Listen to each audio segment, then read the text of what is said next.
Assalamualaikum warahmatullahi wabarakatuh.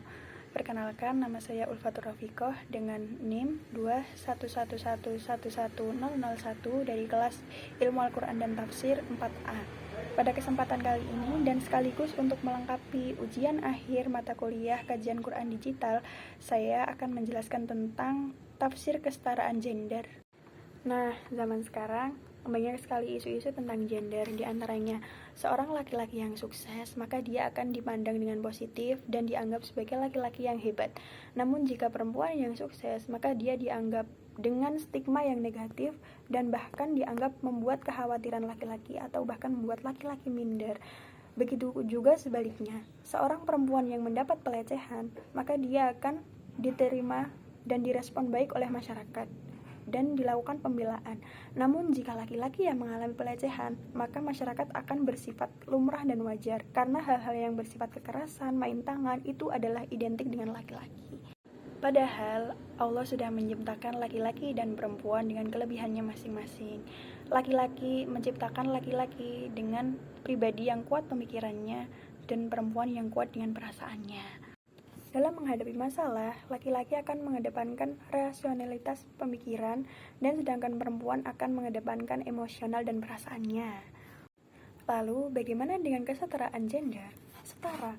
Arti dari setara bukan berarti sama. Dia berarti sebanding atau senilai, sedangkan gender, dia adalah sesuatu yang terlihat, baik secara biologis maupun tata kemasyarakatan. Dijelaskan juga dalam surah An-Nisa ayat 124, "Wa may ya'mal minas sholihati min dzakarin aw untha wa huwa mu'minun fa ulaika yadkhulunal jannata wa la yuzlamuna naqira." Di situ ada kata az-zakar dan al-unsa. Nah, dalam tafsirnya az-zakar dan al-unsa diartikan sebagai laki-laki dan perempuan. Maka di sini tidak ada perbedaan dalam hal penghambaan kepada Allah, karena sesungguhnya tugas manusia di muka bumi ini, baik laki-laki dan perempuan, memiliki kewajiban untuk menghambakan diri kepada Allah dengan cara beribadah dan mencapai derajat muttaqin. Dijelaskan juga dalam Quran surah An-Nahl ayat 97, "Man 'amila sholihan min dzakarin aw untha wa huwa mu'minun falanuhyiyannahu hayatan thayyibah wa lanajziyannahum ajrahum bi ahsani ma kanu ya'malun." Nah, di situ juga ada kata az-zakar dan al-unsa. Az-zakar dan al-unsa atau laki-laki dan perempuan ini selain memiliki kesamaan dalam hal penghambaan, mereka juga memiliki kesamaan untuk menjalani kehidupan yang hayatan thayyibah, kehidupan yang baik. Lalu hayatan thayyibah ini meliputi apa saja? Hayatan thayyibah ini lingkupnya adalah tugas sosial. Nah, salah satu tugas sosial yang setara, seharusnya setara bagi laki-laki dan perempuan adalah tolabul ilmi atau menuntut ilmu, seperti halnya dalam hadis Nabi yang sudah masyhur, yaitu tolabul ilmi faridatun ala kulli muslimin wal muslimat. Bukti kesetaraan dalam hadis ini adalah adanya kata al-muslimin dan al-muslimat.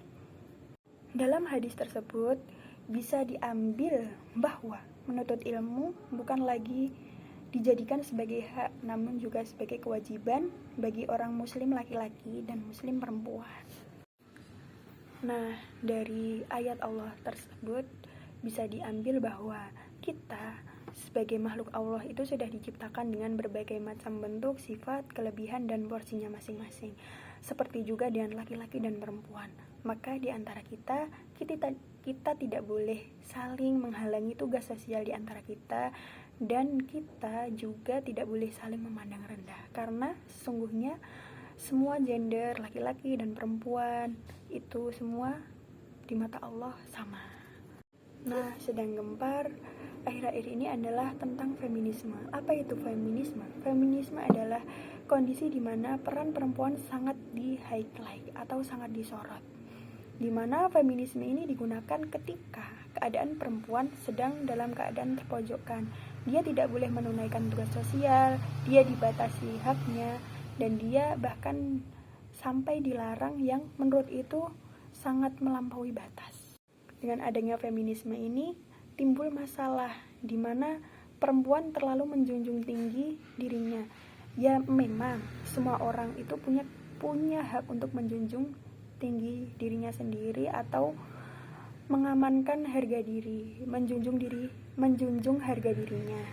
Namun feminisme ini baiknya digunakan ketika keadaan perempuan sangat-sangat terpojokkan. Misalnya, ketika sepasang suami istri, seorang suami mengatakan kepada istrinya untuk memasak, dia meminta tolong kepada istrinya untuk memasak. Lalu si istri ini akan menjawab, tidak, perempuan itu tidak harus bisa masak. Perempuan itu tugasnya melahirkan, menyusui, dan lain-lain. Iya, pernyataan seperti ini memang benar.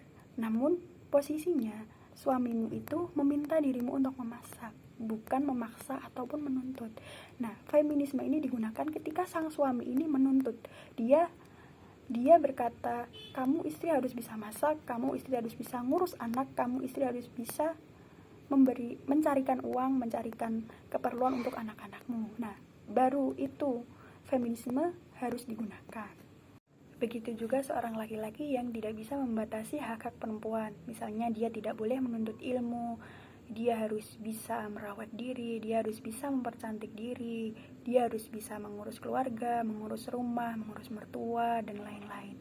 Maka jika adanya ketimpangan antara laki-laki dan perempuan, laki-laki menuntut, perempuan juga menuntut, maka itu akan sangat merusak tatanan keluarga atau bahkan tatanan sosial dan kemasyarakatan. Nah, bagaimana cara menghadapinya?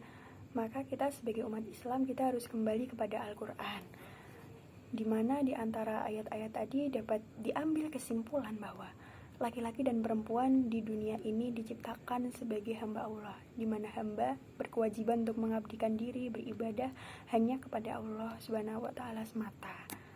Sebagai hamba yang taat, maka dia akan menunaikan seluruh kewajiban-kewajiban yang telah disyariatkan. Nah, otomatis jika seseorang sudah menjalankan kewajiban syariat, maka dia akan mulai menghargai manusia-manusia di sekitarnya, seperti halnya menghargai tentang kedudukan laki-laki dan perempuan, yaitu tadi tidak merasa terpojokkan, tidak merasa minder, atau bahkan tidak menggeserkan atau merendahkan satu sama lain. Alangkah indahnya jika hidup ini kita saling menghargai, menyayangi, dan menghormati, karena jika semua itu sudah tercapai, maka itulah tujuan dari diciptakannya perbedaan. Closing statement pada video kali ini adalah, you don't have to be afraid of what people will say about you, because you will never make everyone happy. Terima kasih atas perhatiannya. Apabila adalah salah kata dan perbuatan, saya mohon maaf, dan semoga video ini dapat bermanfaat untuk kalian semua. Terima kasih. Wallahul muwaffiq ila aqwamit thoriq. Wassalamualaikum warahmatullahi wabarakatuh.